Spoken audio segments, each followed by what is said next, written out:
When you walk past a massive construction site for a new skyscraper, what's the first thing you actually see? Right. It's definitely not the building. Exactly. It is never the building itself. It is the scaffolding, the metal grids, the green netting flapping in the wind, the cranes, Hmm. all this massive, noisy, temporary infrastructure that completely hides the structure being built underneath. You can't see the architecture because the apparatus surrounding it is just so loud and, so visible. Yeah, the scaffolding really demands your attention.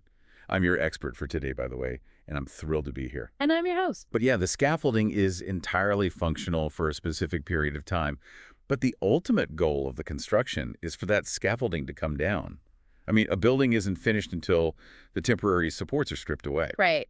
And that image is the perfect entry point for our deep dive today. We are looking at a curated document simply titled Day 188, and the underlying theme is the architecture of self-possession. Oh, it is quite the eclectic curriculum. It really is. We have this wild, fascinating stack of sources in front of us. We are talking heavy-hitting Stoic philosophers like Seneca, Epictetus, and Marcus Aurelius. Yeah.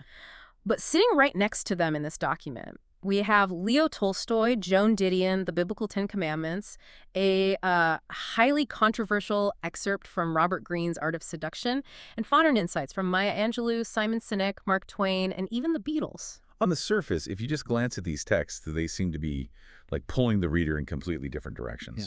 You have ancient ascetic discipline sitting shoulder to shoulder with modern Machiavellian seduction tactics. But the mission of our deep dive today is to pull all of this together, because beneath that surface tension, there is a unified blueprint here. Definitely. The document is trying to answer one massive question, which is, what is truly yours and what is merely borrowed, performed, or manufactured for an audience?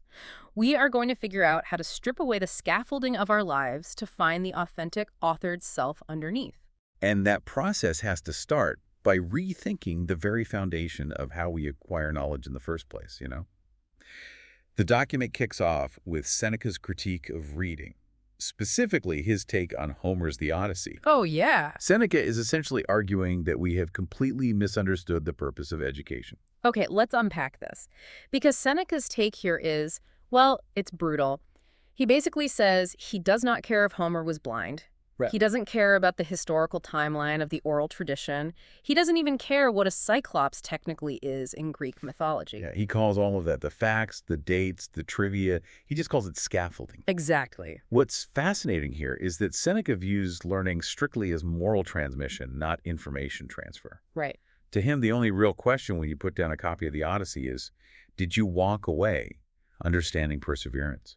Did you internalize the dangers of hubris? Or learn how to navigate temptation? Oh, wow. Yeah. He's delivering a sharp rebuke of a very modern kind of intelligence. We prize technical mastery. We love accumulating data and being the smartest person in the room. But Seneca would argue that this kind of schooling teaches you everything except how to actually live a life. It makes me think of the modern knowledge worker doom-scrolling Wikipedia or going down Reddit rabbit holes at 2 a.m. Oh, absolutely. We memorize all these obscure historical facts so we can sound incredibly smart at a dinner party, but we completely lack the emotional intelligence to navigate a basic disagreement with our own partner. Like, we have all the scaffolding, but no actual building. That is the exact trap Seneca's warning against. Right. And it perfectly anticipates the Mark Twain quote featured later in this document. The one about the 2 days. Yes, the two most important days in your life are the day you were born and the day you find out why. Seneca's point is that amassing trivia will never answer the why. A database of facts doesn't provide a purpose. Only moral instruction can do that. I have to push back on this a little bit, though. If we just ignore all the structural facts, like the historical context of the Cyclops or the cultural realities of Homer's time, don't we risk losing the context that makes the moral lesson make sense in the first place? I see what you mean. Like, if you strip away the history, the moral feels like it's floating in a vacuum. Well, Seneca isn't saying the history is entirely useless. Mm-hmm. He's saying it is fundamentally secondary. Right. The scaffolding is necessary to build the building, yes. Right. But you don't mistake the scaffolding for the building. Context is a tool. But if you finish the book and all you have are historical facts and your own character hasn't been challenged, convicted, or improved, then you have misused the tool. I see the logic, but in practice, it's hard not to get seduced by the trivia, It's easier to memorize a date than it is to change your character. Oh, for sure. Much easier. But that distinction, that facts are the vehicle and moral change is the destination, that drives the next major shift in this text. If true knowledge isn't about collecting facts, it's about how we govern ourselves internally. Specifically, when nobody is watching. Right. This is where we get into the Stoic don'ts. The document lays out a series of negative commands from the great Stoic thinkers. Marcus Aurelius says, don't complain, even to yourself. That's a tough one. It is. And Epictetus warns against showing off your self-improvement. Zeno advises us to listen more than we speak. And Cato insists we shouldn't let our possessions define our identity. They are demanding a total, uncompromising refusal to perform. Like, don't complain to yourself, because even a private complaint in your own head is just rehearsing a grievance. It's a performance for an internal audience of one. Exactly. And don't put your virtues on display, because the second you show the world how incredibly stoic and disciplined you are, the virtue is corrupted. You aren't doing it for yourself anymore. You're doing it for the applause. And to understand the weight of that demand, we really have to look closely at Epictetus. Stoicism is often misunderstood today as this sterile, hyper-optimized coping mechanism for wealthy executives. Right? The tech bro philosophy. Right, exactly. But Epictetus was enslaved, he was unnamed, he was physically tortured, and the moment he finally tasted freedom, he was exiled. Wow. If anyone had a biological and social excuse to abandon virtue, to just surrender to nihilism or utter bitterness, it was him. But instead of bitterness, he produced humor. He produced this immense, baffling gratitude. Yeah, the document highlights his most difficult teaching, which is that the goal of the philosopher isn't to wish things were different, but to want them exactly as they are. This isn't theoretical for him. This is a philosophy forged in the absolute fire by someone who possessed practically nothing. Here's where it gets really interesting. The text takes this heavy cosmic philosophy from Epictetus and immediately pairs it with a totally mundane, modern vignette from the writer Joan Didion. Oh, the Notebook story. Yes, Didion tells the story about being a bored child. And instead of entertaining her, her mother just hands her a blank notebook and says, essentially, write your own story. Her mother tells her, you are the solution to your problem. The structural parallel is striking there. You are the solution to your problem is the exact same insight as Epictetus wanting things exactly as they are. It is just translated into domestic terms. Right. The Stoics believe the philosopher must take total ownership of their mental state. You cannot outsource your internal weather. No one else is responsible for your boredom, your anger, or your stimulation. It's like a parent today telling a kid who is complaining about being bored to get off their screen and go build a fort in the backyard. The scaffolding of external entertainment is removed, forcing the kid to actually generate the stimulation themselves. But this is the classic critique of Epictetus, and I'm sure anyone who has dabbled in Stoicism wrestles with this. Wanting things exactly as they are sounds great on paper, especially when you're just dealing with a bored child. Right. But if you are actively being exiled and tortured like Epictetus was, isn't radical acceptance just a fancy word for giving up? Well, Epictetus would argue that acceptance is the exact opposite of giving up. Giving up is letting external circumstances dictate your internal reality. Okay. If you are being tortured, the physical pain is a biological fact. You cannot control the nerve endings. But if you spend your mental energy wishing it weren't happening, you are adding psychological suffering on top of physical pain. I see. By deciding to want reality exactly as it is, you reclaim your agency. You decide that your character, your will, and your moral center remain entirely untouched by the person hurting you. That is not resignation. That is the ultimate act of defiance. That still requires a massive amount of cognitive discipline. You are basically barricading the door to your own mind to protect that inner citadel. But if the goal of self-possession, like courage, discipline, justice, wisdom, is this fiercely solitary internal governance, where do other people fit in? It's a great question. Is there any room in this architecture for forces outside of our own sheer willpower? The document anticipates that exact question by introducing an anomaly to the Stoic framework, which is love. Marcus Aurelius has his 4 solitary virtues, which rely entirely on self-governance. But love inherently requires an external object. It is deeply relational. And the sources they pull in to explore this are just all over the map. You have Hecato saying the only love potion is loving first. Marcus's teacher Sextus saying we should be free of passion but full of love. Yeah. Seneca writing that love kindles the soul. And then amazingly, A lyric from the Beatles. Right, Abbey Road. Yeah, the love you take is equal to the love you make. It is the one place in this entire day's curriculum where something outside of strict, barricaded self-reliance is allowed to matter. Love does not perfectly fit the Stoic four-virtue framework, and the document doesn't try to force it. It just sits there as an extraordinary exception. It serves as a reminder that a fully authored self isn't an isolated self.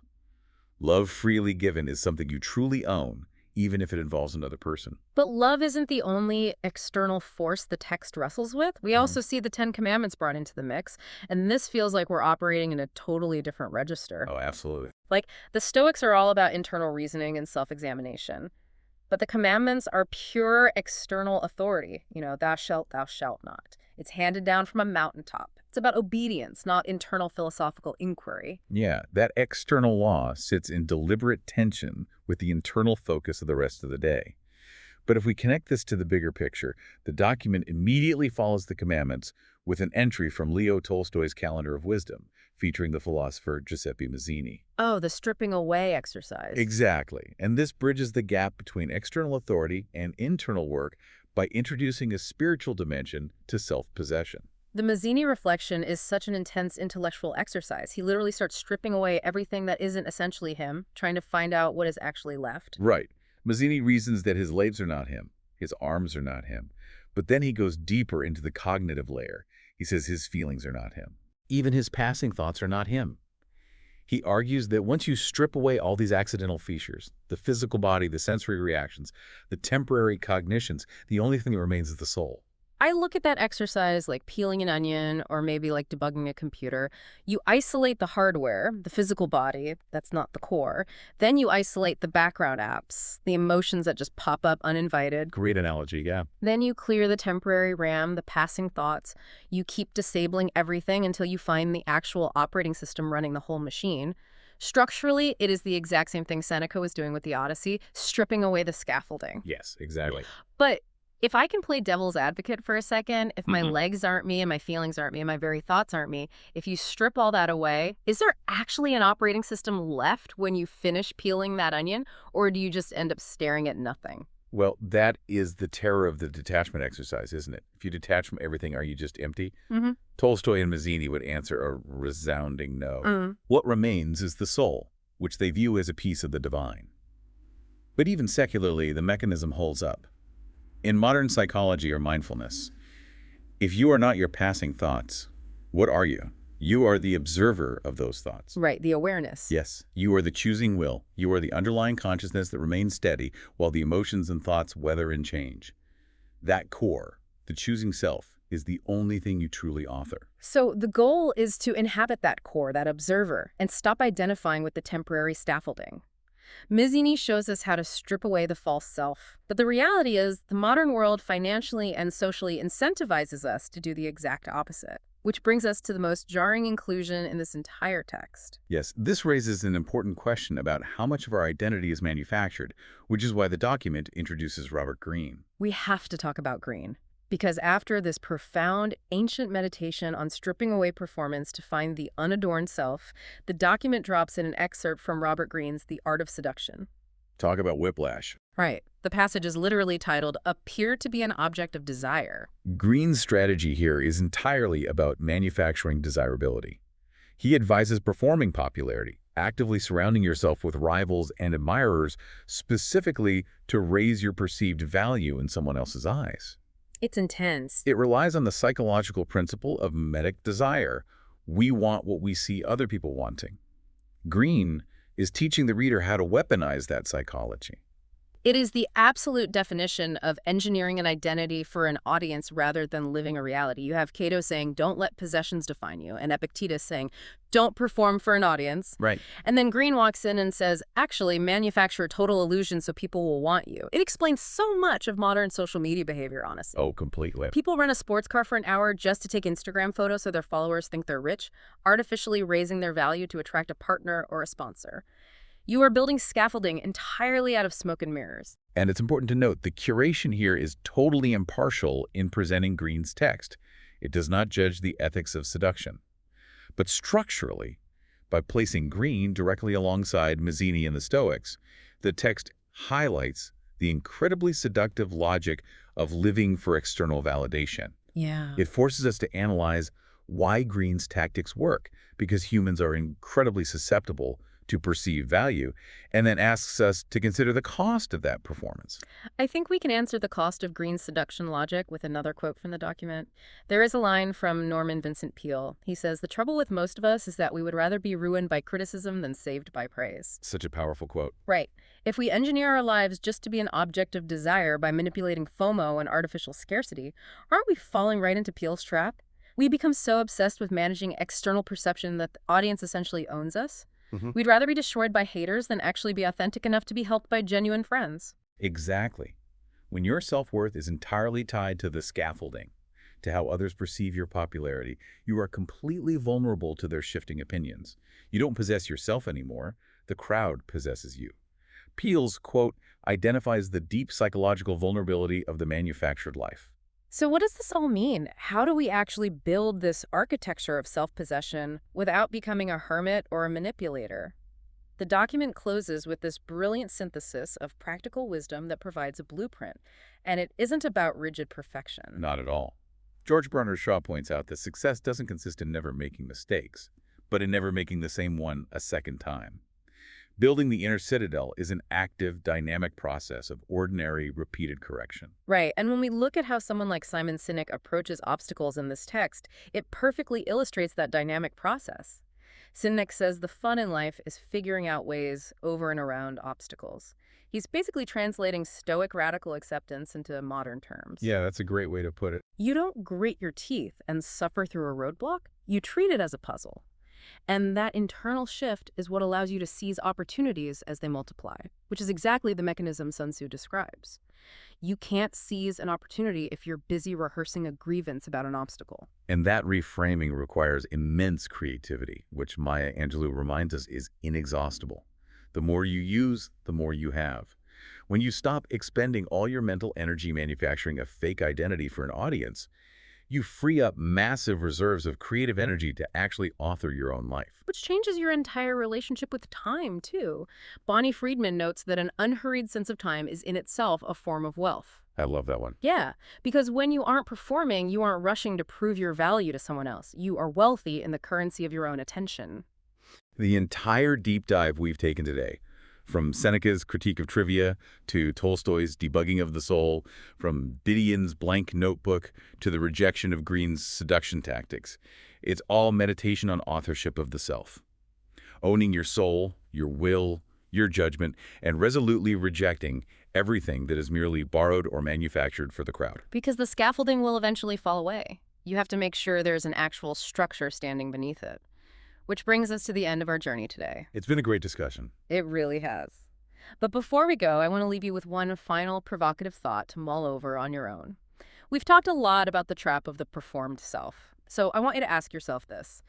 If you were to completely start performing your identity for others today, if you stopped trying to be an object of desire or even stopped trying to be the perfectly disciplined self for an audience, how much of your current daily routine would actually survive the cut? Think about the scaffolding you've built and ask yourself what it's hiding. Until next time.